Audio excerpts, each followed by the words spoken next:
ئەمریکا ئەو وڵاتەی کە لە دوای شەڕی دووەمی جیهانیەوە وەکو بەهێزترین وڵاتی دنیا خۆی دەرخستووە وهای کردووە کە ئاڵوگۆڕ و سیاسەتی هەموو ناوچەکانی ئەم گۆی زەویە بە شێوەیەک لە شێوەکان بگەڕێتەوە بۆ کۆشکی سپی و لەوێوە بڕیاری لەسەر بدرێت. کوردیش وەکو نەتەوەیەکی زوڵم لێکرا و بێدەوڵەت ساڵەهای ساڵە هەوڵی ئەوە داد کە بتوانێت پێگەیەکی باش لە وڵاتی ئەمریکا و بەتایبەتی لە سیاسەتگوزاری وڵاتی ئەمریکا بۆ خۆی دەستەبەر بکات بۆ ئەوەی بتوانێت یەکێک لە بەهێزترین وڵاتانی دنیا بێنێتە پشت داخوازیە ڕەواکانی خۆی بۆ گەیشتن بە خولیاکانی. کوردی ڕۆژهەڵاتیش وەکو بەشێک لە بەشەکانی کوردستان کە کەمتر لەو بەشەکانی دیکە ناسراوە ساڵەهایە هەوڵەدات کە بتوانێت پێگەیەکی باش لە کۆمەلگای نێودەوڵەتی بۆ خۆی دەستەبەر بکات، بەڵام دیارە وەکو پارچەکانی دیکە بەپێی هەلومەرجێک کە بۆ ئەوان ڕەخساوە ئەم نەناسراوە. هەر بۆیە حیزبەکانی ڕۆژهەڵات و یەک لەوانیش کۆمەڵە هەوڵەدەن پەیوەندیە نێونەتەوەیەکانی خۆیان و بەتایبەتی پەیوەندیەکانیان لە وڵاتی ئەمریکا زیاتر لە جاران بەهێزتر بکەن بۆ ئەوەی بتوانن دۆزی کورد لە ڕۆژهەڵاتی کوردستان بە خەڵکی دنیا بناسێنن. کار و چالاکی پەیوەندیەکانی کۆمەڵە لە وڵاتی ئەمریکا بە چ شێوەیەکە؟ پەیوەندیەکانی کۆمەڵە لە ئەمریکا چەندە توانیوێتی دۆزی کورد بەگشتی و بەتایبەتی دۆزی کوردی ڕۆژهەڵات بە وڵاتانی دەرەوە بناسێنێت؟ ڕوانگەی ئەمریکیەکان بۆ دۆزی کورد بەگشتی و بەتایبەتی بۆ کوردی ڕۆژهەڵات بە چ شێوەیەکە؟ پرسەکانی تایبەت بە مافی مرۆڤ و نەتەوە بندەستەکان لە ئێران دەکەوێتە چ ئاستێک لە گرنگی پێدان لە سیاسەتی دەرەوەی وڵاتی ئەمریکادا. سڵاو، من ڕێباز کەریمیم بۆ گەنگەشەیەکی زیاتری ئەم بابەتانە و هەروەها بۆ قسە و باسێک لەسەر ئەمانە و زیاتر لەمانەش هەوڵەدەم وتوێژێک ساز بکەم لەگەڵ بەڕێز سەلاح بایەزیدی ئەندامی کومیتەی ناوەندی کۆمەڵە و هەروەها بەرپرسی پەیوەندیەکانی کۆمەڵە لە وڵاتی ئەمریکادا. کاک سەلاح بەخێر بێ بۆ بەرنامەی ڕامان. زۆر سپاس، زۆر خۆشحاڵم کە بەشدارم لەم بەرنامە و سلااو و ڕێزم هەیە بۆ بینەرانی خۆشەویستە ڕۆژهەڵات تیڤی. سپاس. کاک سەلاح، سەرەتا سەبارەت بە چۆنیەتی دامەزراندنی پەیوەندیەکانی کۆمەڵە لە وڵاتی ئەمریکا قسە بکەین. پەیوەندیەکانی کۆمەڵە لە وڵاتی ئەمریکا لە چ ساڵێکە دامەزراوە؟ وەک ئاگادارن لە ماوەی چەند ساڵێکە دەستمان بۆ چالاکیانە کردو. لە مێژ بوو بڕیار درا بوو کە پەیوەندیەک یا دانانی ئۆفیسێک لە وڵاتەکانی گرتووی ئەمریکا تاوتۆ کرابوو دوجار لە پلەنۆمی سێومی کومیتە مەرکەزی هەڵبژدراوی کۆنگرەی 13 کە لە سپتامبری 2011 بەڕێوەچوو بڕیاری دانانی ئەو ئۆفیسە پەسەند کرا و دوای یەک مانگ دوو مانگ لە کۆتایی ساڵدا لە دەسامبر 2011 دەست بەکار ئامادەکانی ئەو ئۆفیسە کرا و دەستی بەکارەکانی کرد. کاک سەلاح، گرنگی بوونی ئۆفیسێک بۆ پەیوەندیەکانی حیزبە ڕۆژهەڵاتیەکان لە وڵاتێک وەکو ئەمریکا چییە؟ بەتایبەتی بۆ حیزبێ وەکو کۆمەڵە. بەڵێ وەکو لە سەرەتای پێشەکەی و ئاماژەتان پێکرد، ئێمە بەتایبەتی لە ماوەی چەند ساڵی ڕابردوو لەگەڵ ئەو دیاردە ڕوبەڕووین کە کێشەی کورد بەگشتی لە ڕۆژهەڵات ناوەڕاست و بەتایبەت لەسەر ئاستی نێونەتەوەی لە بەرزبووندایە، کێشەی کورد لە سووریا گۆڕانکاری زۆری بەخۆ بینیوە لە باشووری کوردستان دوای دوو دەیە هەنگاوەکان بەرەو ئەگەری سربەخۆیی خێراتر بوونە لە کوردستانی تورکیا لە باکوور پرۆسەی ئاشتی و ئەو دەرفەتەی قوڵقاندۆ کە خەباتی مەدەنی و داخوازی بۆ داخوازەکانی گەلی کورد لەو پارچەیە ئاشکراتر بێت. بەڵام لەگەڵ ئەم هەموو دیاردانە واقعیتانە کڕوودا و بەداخەوە کێشەی کورد لە کوردستانی ڕۆژهەڵات لەگەڵ ئەوەیدا کە پێشینەشی زۆر دوور و درێژتری هەیە، بەڵام ئەو گرنگەی پەیدا نەکردو یا پێی نەدراوە ببورن بەتایبەتی زۆر جار لە مێدیاکان بە خەباتێکی لە بیرکرا و یا شاراوە ئاماژەی پێدەکرێت. بۆیە ئێمە وەکو هەموو هێزەکانێکی کوردستان بەتایبەت کۆمەڵە هەڵدراوە کە بۆ ناساندنی هەرچی زۆرتری کێشەی کورد لە ڕۆژهەڵات و داخوازیەکانی لە ناوەندی سیاسەتەکانی ئەمریکا لە ناوەندەکانی NGO و تینک تانکەکانی واشنگتن کە زۆر گرنگی تایبەت بەخۆی هەیە، مێدیای ئەمریکایی و کۆمەلگای ئەمریکایی حەول بدەین کە لە هەم بوارانە دەست بەکار کراوە. کار و چالاکیەکانی پەیوەندیەکانی کۆمەڵە لەو کاتەوەی کە جەنابەت بەرپرسی پەیوەندیەکانی خۆتان وەک خۆتان چۆن هەڵیەسەنگێنن تا ئێستا ئایا ئەتوان بێژین ڕۆڵێکی باشتان گێڕاوە؟ دیارە وەکو بە حکمی ئەوەی کە بەڕاستی ئێمە پێشینێکی کەمترمان هەبوو بۆ کار و چالاکی لەوێ لە سفر و لە سەرتاوە دەستمان بەکارەکان کرد و بوارەکانیشی زۆر زۆر بەربڵاو بوون کەمە دەنەزەر نێزیکی دەیان و سەدان ناوەندی تینگ تانک و NGO لە واشنگتۆن هەیە کە لە داڕشتنی سیاسەتەکانی ئەمریکای لە بوارەکانی جیاوازی کۆمەڵایەتی سیاسی ئەوانە گرنگیان هەیە هەروەها حد بۆ نمونە کۆنگرسی ئەمریکا لە بگری کە لە دوو ناوەندی قانونگوزاری ئەمریکا پێکاتەوە نێزیک بە 531 کەس کۆنگرسمەن و کۆنگرس ینی خاتوو هەیە کە هەموو ئەوانە بەربڵاوی بەڕاستی سیاسەتی ئەمریکا پێشان دەدا یا لە بوارەکانی دیکە دیارە حیزبە کوردستانەکان هەن لانی ئۆپۆزیسیۆنی ئێرانی هەن وەکو کەسایەتی بە حکمەوەی کە پێشینەمان نەبوو و کارمان کردو و لە هەموو بوارەکان هەتا پێشتریش سکرتێری گشتی کۆمەڵا هاتۆتەوێ سەردانی کردو دیداری هەبوو و ئێمەش ئەو چەند ساڵێکە سەرتا بە دانانی دەفتەر دواتر هەولدراوە لە بوارانە پەیوەندی دروست بکرێ بە خۆشحاڵی توانین بڵێن کە لە هەندێک بواردا سەرکەوتنی باش بەدەست هاتۆ بەڵام ئێستامە پێمان کافی نییە پێمان وادە بە کاری زۆرتر بکرێت و ئەوەش دیارە دەرفەتی زۆرتر و نیروی ئینسانی هەندێک تایبەتمەندی دیکەی دەوێت کە هیوادارین کە بتوانین ئەو کەم و کورانە پڕکەینەوە و بگاتەوە ئاستێک کە ڕەزامەندی هەمان بێت. ئەتە بە پێی ئەوەی کە پێشینێکی 4-5 ساڵەتان هەیە ئێوە لە ئەمریکا توانیوتانە دەلاقەیەکی چکۆلە بۆ گەیاندنی دەنگی کوردی ڕۆژهەڵات بە ئەمریکیەکان بەڵێ بێگومان لەو بوارانەدا ئەو کارە کراوە و ئێستا ئەگەرچی بەرحاڵ چێش ئێستا بەهۆی سەردەمی ئەسری زانیاری و ئینفۆرمێشن و سەردەمی دیجیتاڵ زانیاریەکان زوو بڵاو دەبنەوە ئەو دەرفەتە دروست بووە کە ناساندن و زانیارێکی زۆرتر هەبێت لەسەر کێشەی کورد لە ڕۆژهەڵاتی کوردستان. کاک سەلاح ڕوانگەی ئەمریکیەکان بۆ دۆزی کورد لە ئێران چۆنە؟ ئەوان ئایا چەنێتە کێشەی کورد لە ئێرانە ئاشنان؟ بەداخەوە ئێمە سەرتا ئەوە بڵێم کە من پێما چەند جارێکیش لە جێگای دیکە لە بەرنامەکانی دیکەی ڕۆژهەڵاتی باسمان کردەوە کە ئەمریکا یا ئیدارەی ئەمریکا کە باشتر بڵین سیاسەتێکی گشتیە گرتووی نییە بۆ کێشەی کورد و بە حکمی هەر پارچەیە تەعامل و مەعاملەی جیاوازی هەیە پێشتر کە لە باکووری کوردستان سیاست جیاوازی هەبوو لە حاڵێکدا لە باشوور پشتگیری دەکرد و ساڵیانی ساڵ بە داناین پاراستنی ئاسمانی و فلایزۆن ئەو جیاوازیە بە هەمان شێوە ڕۆژهەڵاتی کوردستانیش دەگرێتەوە بە حکمی ئەوەی کە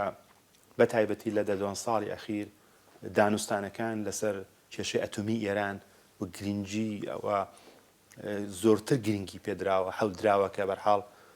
کێشەی ئەتۆمی ئێران لە ڕێگایەکی ئاشتی خوازانە چارەسەر بکرێت بۆیە بە هەموو و یەکێک لە ڕەخنە سەرەکیەکانی بەشێکی زۆری کۆماریەکان بە تایبەتی لە دوو دەورەی ئەخیری کە دەسەڵات دەسەڵات دموکراتەکاندا ئەوە بووە کە بە بیانووی دانوستان بە بیانی ئەوەی کە بەرحاڵ کێشەی ئەتۆمی ئێران گرنگیشی سەرەکی هەیە بۆ سیاسەتی ئەمریکا گرنگێکی ئەوتۆ بە پێشێرکردنی مافی مرۆ و سەرکوتی کەمایەتی نەتەوەی ئاینیەکان لە ئێرانە دراوە کە چێک لەوانە بێگومان گەلی کووردە هەر بۆیە ئەو ڕخنەیە هەیە کە خۆشمان دەزانین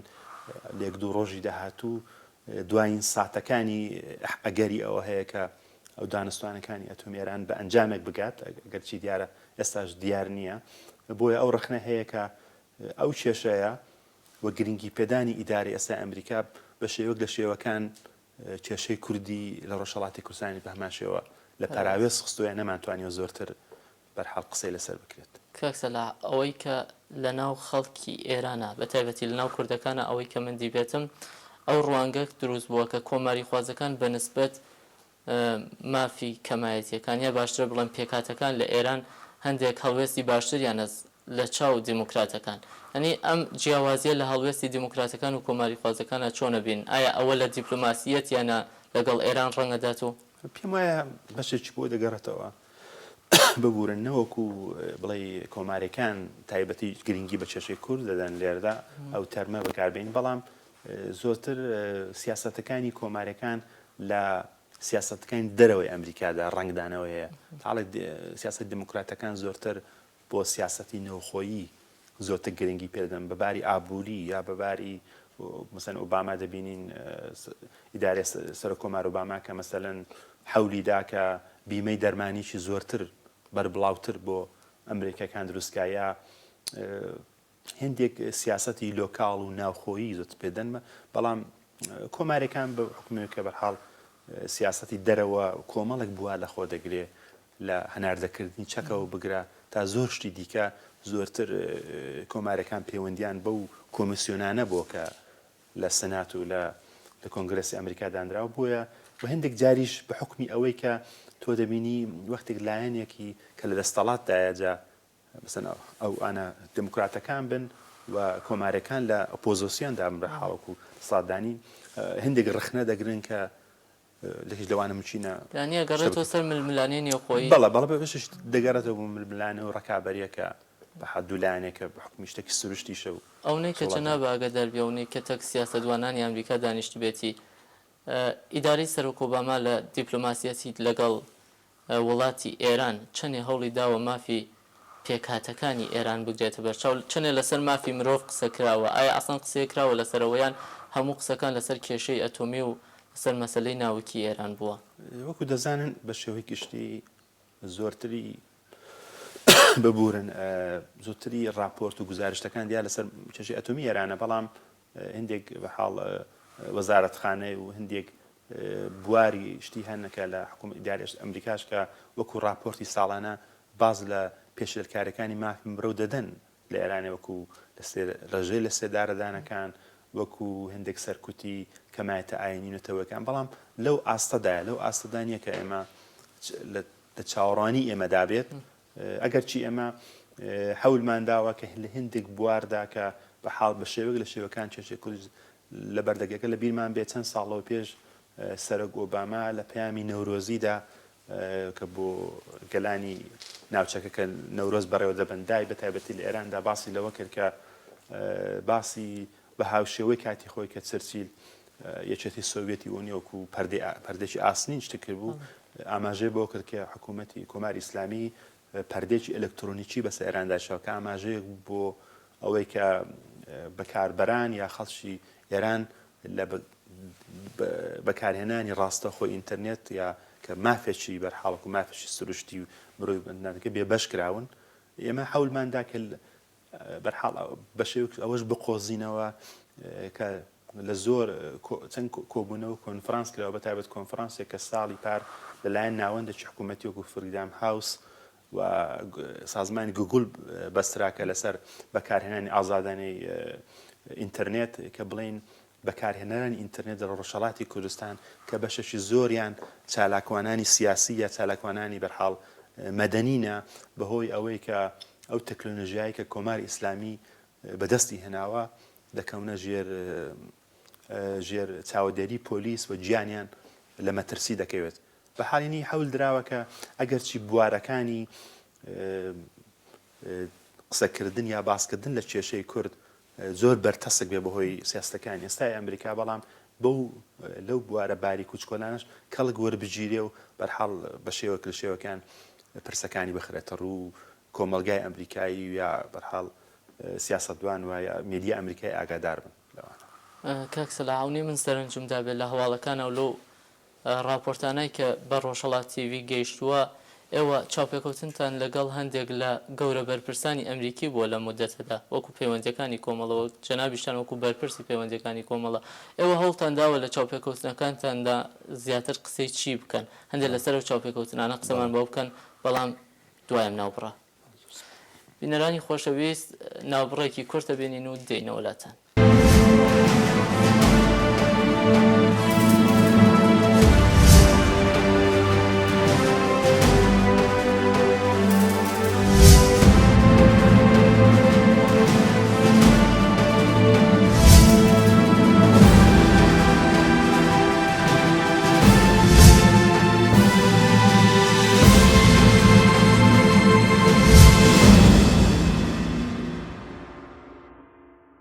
دوبارە سڵاوبینەرانی خۆشەویست هاتینەوە خزمەتتان کاک سەلا فەرموو ئەگەر ئەکرێ پرسیارەکەت تکرار بکەم و دیارە وەکو باسم کە بە شێوەیەکی گشتی سەرەتای کارەکانمان بوو پێشتر لە ساڵی ڕابردوو و حەودرات ئەو پەیوەندیانە لە بوارە جیاکاندا دروست بێت دیارە سەردانمان کردو سەردانی ئەندامانی کۆنگرس کراوە حەودراوە بە پێی ئەو زانیارانی کە و دەستی دێنین کە کام لەوانە کە زۆرتر بەرحاڵ ڕاستەوخۆ گرنگی بدەن بە کێشەی کوردیا بەگشتی کێشەی مافی مرۆ لە کوردستانی ڕۆژهەڵات و وەکو دوایین چالاکیش کەمە بەر لە گەڕانەوە بۆ کوردستان هەمان بوو لە ڕۆژی 15 ژوئان مانگی ڕابردوو لە کۆنگرەسی ئەمریکا لەلایەن ناوەندشی وەکو گرنگی وەکو لندن سنتەر فۆر پالیسی ریسێرچ یا بۆ لێکۆڵینەوەی سیاسی کۆنفرانسێک لێ بەڕێوە چوو کە بەڕاستی ڕووداوێکی گرنگ بوو کە لەو کۆنفرانسەدا بەشار حەکیم سەرۆکی پارتی دموکراتی کورد لە سووریا بەشدار بوو دکتۆر شێرکۆ عەباس وەکو سکرتێری ئەنجومەی نیشتیمانی کورد لە سووریا و هەروەها ژنرال ئەنتۆنی شاپەر کە پێشتر بەرپرسیارەتی هێزەکانی ئەمریکای لە ئەفغانستان چەند شوێنێ چکە دەستا بوو و کەسایەتێکی دیکە ناوەندی لەندەن بەشدار بوون کە لەو کۆنفرانسەدا کێشەی کورد لە هەردوو پارچەی ڕۆژهەڵات و ڕۆژئاوا خرایە باس کە من لە تەوەرشتا کە من بابەتێکم پێشکەش کرد باسمان لە کێشەی کورد لە ڕۆژهەڵاتی کوردستان کرد کە ئەوەی کە جگای گرنگ بوو ئەندامبوانی بەشداربووانی ئەم کۆنفرانسە بەشی زۆری ئەندامان و ستاف و کارمەندی کۆنگرەسی ئەمریکا و هەندێک لێکۆڵەرانی سیاسی ئەنجیۆ تینکتانکەکان بوون کە باس لە بەردەوامی 36-37 ساڵ سیاسەتی سەرکوتی کۆماری ئیسلامی دژ بە خەڵکی کورد لە کوردستانی ڕۆژهەڵات و بەردەوامی ئەم سیاسای سەرکورد وەکو لە کاتێکدا لە ئێران کە دەبینین چالاکوانانی سیاسی لە بەشەکانی دیکە بە زیندان محکوم دەکەن لە کوردستان کەماکان سیاسەتی لە سێدارەدان بەردەوامە باس لە کوشتاری وەحشیانەی کۆڵبەرانی کوردمان کە لە سنوورەکان کە بەشێکی زۆری ئەوانە کەسانی خوێندەوار و ژیری ئەو کۆمەڵگەیان بەڵام بە حکمی سیاسەتی هەڵاوەردی ئابووری کۆماری ئیسلامی ناچار بوونەکە شتەکەن کە بە شێوەیەکی بێبزیانە کوشتار دەکرێن بریندار دەکرێن دەستگیر دەکرێن باسمان لە سیاسەتەکانی کۆماری ئیسلامی بۆ جۆنەدان بە باری ژینگە لە کوردستان زۆر بواری دیکە کە سیاسی کۆمەڵایەتیوانە کە زۆر دەگەڵ زۆر پێشوازی ئەمە دوان بەشدا ڕوبەڕوو بوو و چەندین تەلەڤیزیۆنی ئەمریکایی تەلەڤیزیۆن بەشی ئینگلیزی دەنجی ئەمریکاش کە راپۆرتێکی تەواوی ئامادە کرد کە لەسەر سایتەکەی هەر هەیە کۆی ئەو کۆنفرانسە بە خۆشحاڵیەوە بەشێکی زۆری لە ئامادەبووان کە پرسیاریان کرد بەباری کوردستانی ڕۆژهەڵات و بۆیان گرنگ بوو کە لە کاتێکدا کە دەبینن ئیدارەی ئەمریکا لە دانوستاندا لەگەڵ کۆماری ئیسلامی لەسەر کێشەی ئەتۆمی کێشەهای دیکەی هەیە کە بەرحاڵ لە هاوتەریب لەگەڵ ئەوانە بەڕێوە دەچن بەڵام بە شێو لە شێوەکان شاراوە گرنگی پێنادرێت خۆشبەختانە کە ئەو دەرفەتە دراکە ئەو شتە بەڵام ئەوەش بڵێم کە لە کۆتایی ئەم کۆنفرانسەش دەرفەتی ئەو بوو لەگەڵ چەند ئەندامی کۆنگرس و هەروەها بەرپرسی ئۆفیسی کاندیدی کۆمارەکان خات و ڤیکتۆریا گۆت کە بەرپرسی سەنات و تێد کرۆزێکێک لە کاندی کۆمارەکان قسە و باسێکمان بوو دانیشتین دوای بە شێوکی ورتر باسمان لە کێشەی کورد لە کوردستانی ڕۆژهەڵات کرد کە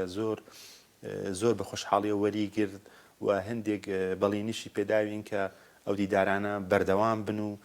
هەول بدرێت کە کێشەی کوردی ڕۆژهەڵات کوردستان لە داهاتوودا دەنگدانەوەکی زۆرتری هەبێ لە ناو سیاسەتی ئەمریکایی و هەروەها مێدیا ئەمریکایی. کاک سەلاحەوەی کە ئێمە لە قسە و باسی زۆربێ و کەسانی کە دانیشتنەکەن لەگەڵ لایەنە نێودەوڵەتیەکانی سا ئەوانەی ئوروپا و ئەوانەی ئەمریکاش زۆرتر بەرچاو ئەوەیە کە دەڵێن لایەنی بەرامبەر زۆر داوا لە ئێمە کە یەک بین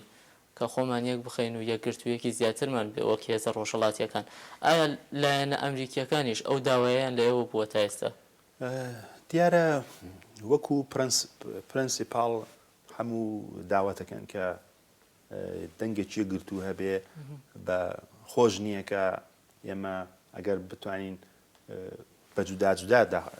داخوازیەکانمان بخەینە ڕوو و بێگومان ئەوە سەنجی ئەمە زیاتر دەکا و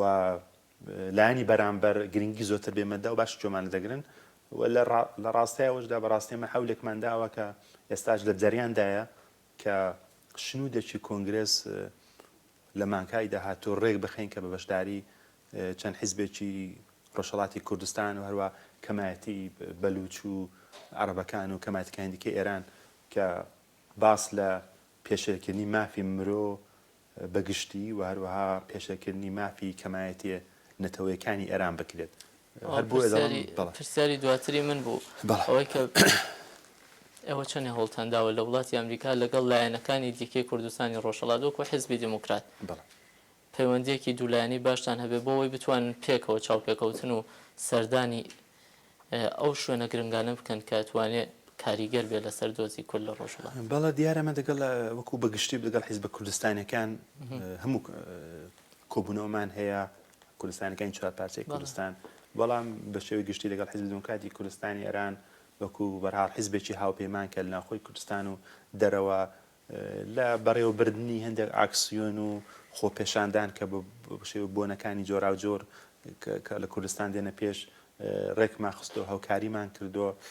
لەگەڵ لایەنەکەی دیکەی حیزبی دموکراتی کوردستانیش بە هەمان شێوە هاوکاریمان بۆ بەڵام ئەوەش دیارە لە ئاستی ئەو چاوەڕوانی ئێمەدا نەبووە بەرحاڵ پێمان خۆشە هەوڵمان داوە کە بڕیارێکی واشەیە کە لە داهاتوودا ئەم پەیوەندیانە پەرەی پێ بدرێەوە بکرێت ئەگەر بکرێت بەرحاڵ پێکەوە ئەمە لە کۆر و کۆبوونەوەکان لە دیدارەکان ئەو داخوازیانەی کوردستان ڕۆژهەڵات بخەینەوە. وەک دەبینجێ دوا بە دوای هێرشی داعش و ئەو بەرەنگاریە گەورەیە کە کوردەکان کردیان لە بەرامبەر ئەم هێزە بەربەریە ناوی پێشمەرگە لە هەموو دنیا وەکو ڕەمزی بەرخۆدان و ڕەمزی ئازادژیان و بەرەنگاری لە ئازادی ناسراوە. ئەمریکایەکان چۆنە ڕوان نەتوانایەکانی هێزی پێشمەرگە ئەکە بە شێوەیەکی گشتی باس بکەین لەگەڵ ئەوەیدا کە بەرحاڵ بە شێوەیەکی گشتی هەر هێزێکە لە دەرەوەی ڕێکخراوی حکوومەتی نەبێت بە گشتی بە شێوەی میلیشیا دەناسرێت و بەشت لە ڕابردووە بەڵام بەهۆی وەکو باستان کرد ئەو هاتنی داعش بۆ عێراق و بۆ سووریا و بە تایبەتی لە باشووری کوردستان کە گەلی کورد بە تۆری مشەخەسەن هێزی پێشمەرگەی کوردستان لەو پارچەیە کە توانی بەو شێوە و ئازایانە و بوێرانە ڕوبەڕووی داعش بێتەوە ئەگەرچی لە سەرەتادا داعش توانی هەندێک لە بەشی کوردستان پێشڕەوی بکات بەڵام هێزی پێشمەرگا وەکو تاکە هێزێک بوو کە لە حاڵێک دەبینین داعش توانی لە سووریا و لە عێراق سەرکەوتنی زۆر گەورە بەدەست بێنە بێ هێزێکی زۆر کەم شاری گەورەی وەکو مووسڵ و شارێک بەشێکی زۆر لە خاکی سووری و عێراق داگیرکە بەڵام ئەوە پێشمەرگە بوو کە توانی لەگەڵ ئەوەیدا کە چەک و پێداویستەکانی زۆر کۆم بوون هەرو چەکانە بوون بەشی زۆری کە لە دوای ڕاپەڕی 91 کەوتبوون دەست پێشمەرگە بەڵام هەر بەو چەکانەشەوە توانی بەسەر هێزی داعش کە چەک و تەقەمەنی 5 فەرقەی گەورەی عێراقی دەستکەوت بوو کە هەموو چەکی پێشکەوتی ئەمریکایی بوون بەحاڵ توانی بەشێکی زۆر لەو بەشانی کوردستان کە داژیکرا بۆ ئازادی کە و ناو ئازایەتی پێشمەرگە لەو ڕوبەڕوو بوورەوانەدا دەنگدانەوەی گەورەی هەبوو پێشمەرگەن تەنیا وەکو هێزێکی شارکەر و بوێر نەناسرا بەڵکو بەوەش کە دەبینین لەگەڵ ئەوەیدا کە کورد لەو پارچەی کوردستان قوربانی دەستی بەرحاڵ سیاسەتانی شێوەنیستی نەتەوەی عەرەب بۆ بەڵام باوەشی کردەوە بۆ 1 میلیۆن 2 میلیۆن پەنابەری عەرەب کە هاتن و ئەم تاڵەرەنس و بەرحاڵ بۆ ئاینەکانی جیاواز مەسیحی شیعە سوننا ئەوانە هەموو و ئازایەتی پێشمەرگە توانی کە نیو پێشمەرگە وەک هێزێکی ڕزگاری دەر لەسەر ئاسی جەهانی بناسیەوە حتا وەکو دەزانن مەسەرەن جلوبەرگی پێشمەرگە و نوێی پێشمەرگە توانی وەکو مۆدێلی فاشۆنی جەهانی باسی بکرێت بۆیە بە هەموو ئەوانە بەگشتی بەرحاڵ دەنگدانەوەکی باشیەوە بۆ نوێی پێشمەرگە و دەکرێت ئێمەش کوردی ڕۆژهەڵات کە هێزی پێشمەرگی خۆ هەیە و تۆر مشەخەسەن کۆمەڵە کە هێزی پێشمەرگی هەیە دەکرێت لەو پەنا ئەو گۆڕانکارێنەدا بەرحاڵ باشتر بناسرێت. بە لەبەر چاوگرتنی ئەوەی کە کوردی ڕۆژهەڵات کەمتر ناسراوە لە پارچەکانی تر بچینەوە سەر ڕۆژهەڵات ئەحزابی ڕۆژهەڵاتی چەندێ ناسن لە ئەمریکا منزورم دەوڵەتی ئەمریکایە بەڵێ بێگومان خۆمە دەزانین دەوڵەتی ئەمریکا و بەشێکی زانیاری وردیان هەیە بەرحاڵ بە حکمی لە ڕوانگەی هەواڵگریەوە بڵێن لە ڕوانگەی سیاسەتی خۆیان بڵێن بەتایبەتیش کە لە چەند ساڵی یەخیدا ئەمریکا وەکو هێزێک ڕاستەوخۆ و ناڕاستەوخۆ لەگەڵ کێشەی کورد دەرگیر بووە چ لە تورکیا چ لە باشووری کوردستان بە تەوری مشەخەصەوە ئێستاش لە سێ ساڵ ڕابردوو لە سووریا پێمان وایە کە حاڵە لەو دانیشتانە کەمە بوومانە و ئەوان پرسیاریان کردو زانیاریان هەیە لەسەر هێزە کوردیەکان و تایبەتی لە ڕۆژهەڵاتی کوردستانیش بمە بۆ ئاستێکی باش لەو کات ساتدا. کاک سەلاح لەسەر و توێژە ناوکیەکان قسە بکەین ئەوەی کە ڕێبەری کۆماری ئیسلامی لە وتارێکی خۆیدا باز لەوە کات کە ئەگەر ئێمە پۆئەن بدەین بە ئەمریکا و وڵاتانی دەرەوە لە بواری ناوەکیەوە دواتر پرسی مافی مرۆڤ و پرسی کەمایەتیەکان و ئەوانە دێتە پێش. ئەوەی ئێوە سیاسەتی دەرەکی ئەمریکا بناسن پێتان وایە پاش و توێژەکان پرسی مافی مرۆڤ و پرسی پێکاتەکان و ئەو پرسەکانی دیکەی ئێران ئایا لە سیاسەتی دەرەکی ئەمریکا زەقە بێت و یانە ڕەنگە ببێ بە قوربانی بەرژەوەندی سیاسیەکانی هەردوو لایەن. بەڕای خۆم وەکو خۆم بڵم کۆماری ئیسلامی ئێران مە زۆر جار باسمان کردووە هەندێک کۆر و کۆبوونەوە بۆ کەساتی ئەمریکاییە شتەی لێ بۆ ئەگەر ئەمە هەڵسەنگانیەک پێین دەنێوان دانوستانەکانی ئەتۆمی ئەمریکا لەگەڵ ئێران لەگەڵ ئەمریکا لەگەڵ کۆریای باکوور چاودەکەین کۆریا باکوور بە حکمی ئەو کە کێشەشی تەنیا ئەتۆمی هەیە نێخۆیدا بەڵام کۆماری ئیسلامی ئێران بە حکمی ئەوەی کە بەرحاڵ وەکو سیاسەتێکی تەرۆریزم هەناردە دەکا و لە ناوچەکەدا لەسەر ئاسی جەهانی لە ئەرژانتینەوە بیگرێت تا لەو بەرە تا فیلپین و تا لە وڵاتانی عەرەبی بەرحاڵ هێزی تروریستی هەناردە کردووە داکمنت و بەڵگەیتەوە دەستایەکە دەستی هەیە بۆیە چاوەڕان دەکرێت بەرحاڵ بەخۆ بەدەستدانی کۆماری ئیسلامی و قبولکردنی ئەو شەرت و شروتەی کە کۆمەڵگای دەوڵەتی بۆ ئێرانی داناوە کە واز لە بەرحاڵ پرۆژەی ئەتۆمەکەی بێنێ بە هەمان شێوە شتێکی کەشکەمە دەبێت زۆر گرنگی پێ بدەین کە ئەوە شکستێکی زۆر گەورەیە بۆ کۆماری ئیسلامی ئێران کە دوو شکستی چاوەڕە نەکراوی دیوەیەکی لەوانە کەمە دەبینین دەگەڵ زیلێکی تازە ڕوبەڕوو بۆ کە هیچ پێشینێکی نییە لە پێشینەی سەرەتای شۆڕشی ئیسلامی ئێران و ئەو شێوە داخوازەکانیان وەکو فەرد و وەکو لاوان وەکو ژنان بۆ بە پێچەوانەی ویست و داخوازەکان و ئەو سنەتەی کۆماری ئیسلامی حەول دەدا بەسەر کۆمەڵگای ئێرانیدا بسەپێنێ و دواتر کە بەپێ هەموو بەڵگەکان کۆماری ئیسلامی ئێران و لەسەر هەمان بەحاڵ خامنەیی کە بەدەستهێنانی چەکی ئەتۆمی یا ئەوەی کە وا پێشاندان کە چەکی ئەتۆمی بەدەستدێنێ وەکو زامنێک بۆ مانەوەی خۆی لە سەڵات پێشان دەدا و ئەوەشی بەرحاڵ بە شێوە لە شێوەکان ئەو بەرحەڕەشەیەک وش بوو لە کۆمەڵگای ئێرانی کە بەرحاڵ دەتوانێت بە شێوەی زۆر گەورتر سەرکوتی خوێناوی چاوەڕام بکەن و ئێستا کە بەرحاڵ بە خەلافی مەیلی خۆی بە خەلاف ئەوەی کە خۆی بە قەولی خۆیان اقتداری مەسەلەن ئەو کۆماری ئیسلامی پێشان دەدا ئێستا خۆ بەدەستەوەدا و بە هەموو داخوازەکانی مل دەدا و حتا چەند ڕۆژ پێش لە بیرمانە کە خامنەی باسی لەوە کرد کە هیچ ئینسانێکی ئاخر ڕێگا نادا کەسانی دەرەچی بێن سەردانی ناوەندە سەربازی و نظامیەکانی دژمنەکانی بەڵام لە حاڵی حەزە دەبینین کە یەکێک لە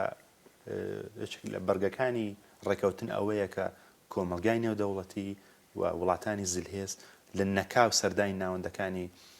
نظامی و سەربازی ئێران بکەنەوە خۆی لە خۆی شکستێکی گەورەیە و بێگومان ئەم شکانی زۆتری هەیمەنەی کۆماری ئیسلامی ئێران ئەگەری هۆیە کە خەڵک ڕوبەڕووی هەلومەرجێک کاتەوە کە بە شێوەیەکی ئاشکراتر و ڕوونتر بێنە مەیدان و داخوازەکانی خۆیان بخەنە ڕوو و لە ئەگەری ڕوودانی حاڵەتێکی ئاوادا بێگومان کۆمەڵگای نێودەوڵەتی دەتوانێت پشتیوانی خۆی بکە لەو داخوازەکانی خەڵک و هەندەی دیکە ئەو پێشەکردنی بەرفراوانی مافەکانی مرۆڤ لە ئێران بەحال لە هەرا بدرێ و دەنگدانەوەی هەبێت. کاک سەلاح هەمووی پرسیارێکی گشتی تر بکەم هەروەک ئاگادارن دوایە و ئاڵوگۆڕانی کە لە ڕۆژهەڵاتی ناوەڕاست ڕوویداوە و ئەو شەڕ و ململانیانەی کە لەم ناوچەیە لە ئارایە دۆزی کورد جۆرێکی پێهاتووە کە تازە ناکرێت لە بەرچاو نەگیرێ بەتایبەتی وڵاتێ وەکو ئەمریکا کە لە زۆربەی وڵاتانی ڕۆژهەڵاتی ناوەڕاستە بە شێوەیە لە شێوەکان دەستی هەیە و بە شێوەیە لە شێوەکان بەرژەوەندیەکانی لە وڵاتانە هەیە پێت وایە بەگشتی سیاسەتی دەرەکی ئەمریکا لە بەرامبەر دۆزی کورد چۆنە؟ وەکو باسمان کرد کە دیتم ئەو کوتم ئەو جیاوازی هەیە بە پێی پارچە ئەمریکا شت دەکا بەڵام لێرەش ئەگەرچی من بە ئەو پرسیارە بێنمە گۆڕێ ئەگەرچی شتێکی کە دەکرێت بە شێوەیەک پەیوەندی هەبێ بۆ پرسیارەتان وەکو دەزانین پرۆژێکی هەیە لە ئەمریکا کە تا ساڵی 2017 ئەمریکا بێنیاز بێ لە هاوردەکردن نەوت لە دەرەوەی ئەمریکا و لەگەڵ ئەوەیدا کە مەسەن بە پێ هەموو تئۆری پیلانەکان و ئەوانە و بە قۆڵن کانسپەرسی تئۆری کە باسییان دەکرد ئەمریکا دێتە ناوچەکە بۆ نەوت بەڵام ئەگەر بێت و حاڵەتشی ئاوە بێ ئەمریکا بێنیاز بێ لە هاوردەکردن نەوت دوو ئەگەری لێ دەکرێت یا ئەوەی کە ئەمریکا بەرحاڵ ناوچەکە بە تەواوی جێدێڵێت و ئەوە بخۆی بە شێوەیە کارگەی لەسەر چێشەی کورد دەبێت یا ئەوەی کە بەهۆی بێنیازبوونی بەنەوت ئەو حساسەتی ئەو دەوڵەتانەی کە کوردستان ئەنداژی کردو بۆ ئەمریکا کەمتر دەبێت و ئەمریکا ڕاستەوخۆتر و ڕاشکاوانەتر دەتوانێت بەرحاڵ دەخالەت بکات لە کێشەی کورد کەمە دەبینی کورد بە پێچەوانەی بەشی زۆری گەلای ناوچەکە هەندێک بەرحاڵ بە شێوەیەکی ئازاتر لە کێشەی نەتەوەکان کەمایەتی ئاینەکان دەڕوانێ کەوا بوو ئەوەش بۆ خۆی بیرۆکەیەکە بەڵام چاوەڕان دەکرێت بەرحاڵ من چاوەڕانی ئەوە دەکەم بەهۆی دەرگیربوونی ڕاستەخۆی ئێستای ئەمریکا لە هەم لە باشووری کوردستان هەم ڕۆژاوای کوردستان کە بەحاڵ مەعلومەوە هومێدی ئەوە کە کێشەی کورد بە شێوەیەکی ئاشتی خوازانە لە تورکیا بەرەو پێش بچێ کێشەی کورد لە ڕۆژهەڵاتی کوردستان دەنگدانەوەکی زۆرتری بێت و بە گۆڕانکاریە کە احتمالی هەیە لە ئیداری ئەمریکا دروست بێت کێشەی کورد زۆرتر گرنگی پێ بدرێت لەو پارچێ زۆربەی نەتەوە بێ دەوڵەتەکان و تەنانەت دەوڵەتە بچووکەکانی شەڵیان لە ئاستی نێونەتەوەیە لە ئاستی نێودەوڵەتیە لۆبیەکی جیهانی بۆ خۆیان پێیا بکەن بۆ ئەوەی کە هەم گەرانتیەکی ئەمنیەتی بۆ خۆیان ساز بکەن پێتان وایە لە ئەگەری جەبە من ئەو شەی زافە بکەم کە ئێستا پرسی کورد وای پێهاتووە کە تەنانەت لە باشوورە باسی سەربەخۆیی ئەوانە ئەکرێت بە لە بەرچاوگرتنی ئەوە پێتان وایە ئەمریکا ئەتوانێت لۆبیەکی بەهێز بێت بۆ پرسی کورد یعنی چۆن ینی ئەمەوێ ئەوە بڵێم ئەتوانێت ئەمریکا ئەکرێت لەسەر ئەوە حسێب بکەین کە ئەمریکا وەکو لۆبیەک لە پشت داخوازی سەربەخۆیی کوردستانەوە قەرار بگرێت لە داهاتووە دیارە یان داخوازیەکانی ترینەتەوەی کورد پێم وایە ئەمە دەبێ ئەوە لە بەرچاو بگرین کە واقعیتێکە کە سیاست بەرحاڵ پێی بەرژەوەندیە ئێکسا کە دەبینین ئەمریکا هێرش ئاسمانەکانی لە سووریا چرتە کردوێتەوە بەمانە ئەوە نییە کە لەگەڵ زۆر سیاسەتی ئەو حیزبە کوردیانەی کە لەوەیە بەرحاڵ ڕازیە یا بەدڵیتی بەڵام بەهۆی ئەوە کە دەبینین دژمنێکی هاوبەش لەوێ هەیە و بەرحاڵ ئەو بەرژەوەندیانە هاوتەری بوونە لە باشووری کوردستانیش بە هەمان شێوە بەرحاڵ کورد لەو پارچەیە وەکو هەپێمانێکی لە مێژینە لە دوای ڕاپەڕینەوە دویەک و دواتر لە شەڕی ئازادکردنی عێراق 2003 کورد هاوپەیمانێکی ئەمریکا بۆ توانی بەرژەوەندەکانیان پێکەوە بووە گەرچی بەرحاڵ هەندێک ململانە هەبوو هەندێک جار لەسەر حکوومەتی ناوەندی عێراق و کە بتوانێت بەرحاڵ لایەنێک هەڵبژێردرێ بەڵام